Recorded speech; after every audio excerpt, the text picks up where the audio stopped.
黑白森林丁禹兮的演技在里边表现的到底怎么样？对不起，我看完这个黑白森林之后，我对小丁的演技不是那么的认可。虽然说这个刚播的原型盒已经爆了，木生这个角色其实是很适合他的，而且用的还是配音。在黑白森林里边，丁禹兮的原声台词，首先说台词方面啊，他整个的这个基调有点太洋了，而且还夹杂着口音，所以我会觉得看起来有一点点的别扭啊。台词方面这个我也可以理解的，因为这种剧嘛，包括里边的一些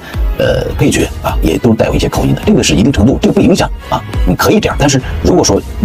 你想以后塑造所有的角色，想要飞得更高的话，台词这一块，我觉得还是要练一练的。对于演员来讲，台词是非常重要的一环。我为什么说对小丁这次在里边的演技我不是那么的认可呢？是因为你看啊，丁禹兮在里边饰演的这个警察，他把枪给丢了。丢枪这件事儿对一个警察来讲是非常重大的一件事情。大家记不记得姜文啊演了一部电影叫《寻枪》，也是把枪给丢了。你看姜文整个表演的那个状态，这简直是因为对一个警察丢枪这件事情，如果那个枪还犯了一些事儿的话，而且在这个黑白森林里边那个枪也开了火，这都是非常非常严重的一件事情。你看姜文在里边演的六神无主，完了满头大汗，四处来寻找这个枪。但反观这个小丁在这个黑白森林里边演的这个警察，就是不疼不痒，就是整个的人物感觉还是吊儿郎当的这种感觉，感觉像一个小痞子啊。我们随便翻开一场戏，你都能看得出来。而且跟警察在这个，因为他是警队的人嘛，啊，在审讯的过程当中还叫板，所以我看的时候就非常非常的别扭啊，就是整个人物的基调还是没有拿准啊。从剧作上啊，虽然说已经把它停止了，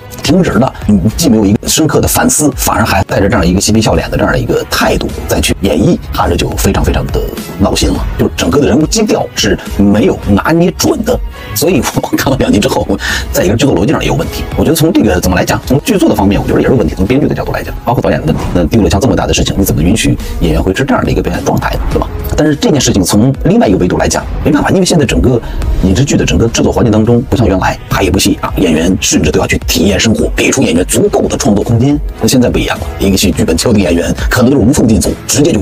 上来就演啊，他就没有一个体验生活的这样一个，不给演员创作角色这样的一个空间。所以我们看到现在那么多剧，就是很多人说啊没有好剧可看了，也没办法，现在整体的因为是快节奏、快餐文化，导致很多戏就没有那么用心的去创作角色、创作剧情、创作剧本。所以有的时候这个时候也不能太怪演员，但是没办法，你又是演员，你演出来的角色又得经得起大众对你的这个评判，所以就非常非常难了。所以小丁还是那话，就是拿到这样一个角色之后，我觉得还是要深刻的钻研这个角色，跟导演去探讨，我应该是一个丢了枪之后，我应该是一个什么样的表演状态。那很明显，现在的这样一个表演状态，很明显是不是好不好的问题。这样演其实是整个人物基调就是不对的了。但是你在看他戏的过程当中，你包括他的一些